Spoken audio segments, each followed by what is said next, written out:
Halo, saya Kopral Funki. Terima kasih teman-teman yang udah pilih video ini untuk ditonton. Lanjutan lagi guys.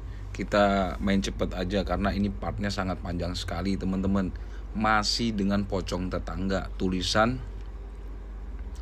Mbah Ngesot part 6. Terus teman-teman juga bisa tonton video cerita horor dari aku ini ke YouTube channel aku ya teman-teman, Kopral Funki. Makasih banyak. Tidak seperti biasanya, pasar Kliwon sepi tengah malam begini. Tidak ada kegaduhan orang yang sedang berjudi.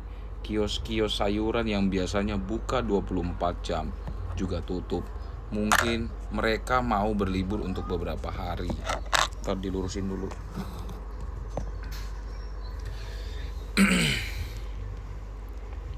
Di tengah pasar yang sepi, seorang gelandangan sibuk mengorek tumpukan sampah. Mamat, si pemulung yang umurnya masih muda, itu dari pagi belum makan. Wajahnya meringis menahan perutnya yang semakin perih. Karung butut berisi sampah plastik yang dibawanya diletakkan begitu saja. Karung itu hanya terisi sedikit, tak ada seperempatnya. Sementara isinya kalau dijual belum cukup untuk membeli sebungkus nasi. Tengah malam, seperti itu, ia terbangun karena lapar. Terpaksa ia mencari sisa makanan di tong-tong sampah sepanjang pasar Kliwon. Sialnya, Mamat tidak menemukan apapun yang bisa dimakan. Ia hanya menemukan sampah-sampah yang berbau busuk, sisa sirip ikan, potongan tulang ayam, dan sayuran busuk. Wajah Mamat sangat lesu. Ia mengambil kembali karung butut lalu menyeretnya.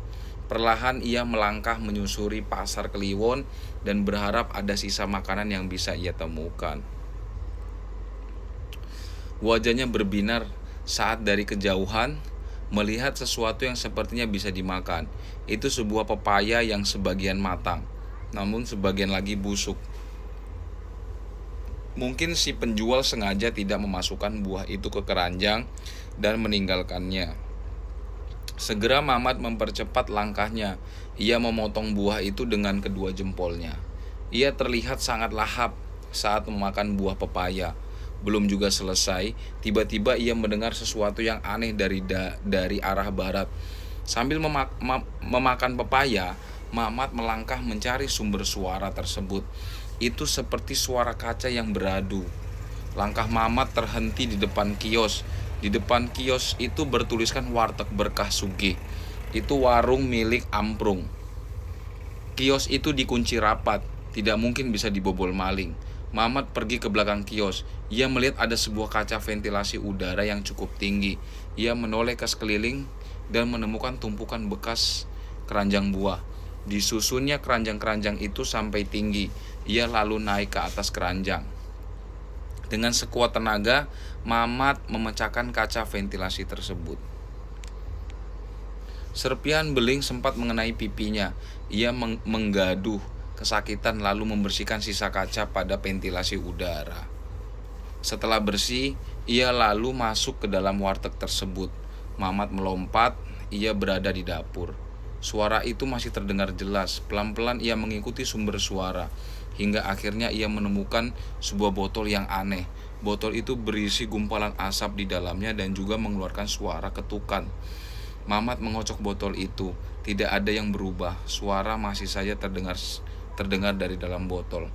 Botol apa ini? Gumam Mamat. Ia malah mencabut tutup botol itu.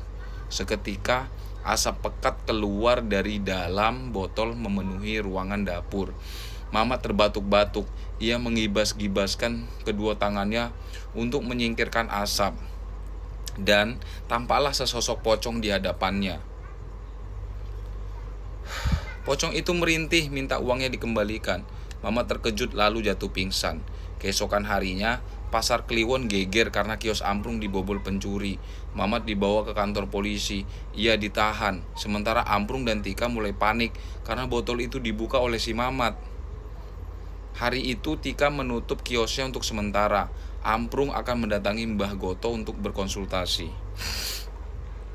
Sayangnya, saat Amprung mendatangi rumah Mbah Goto, Dukun itu sudah meninggal dunia. Innalillahi wa inna ilaihi rajiun. Rumahnya ramai didatangi warga yang hendak melayat. Amprung kebingungan, ia buru-buru pulang.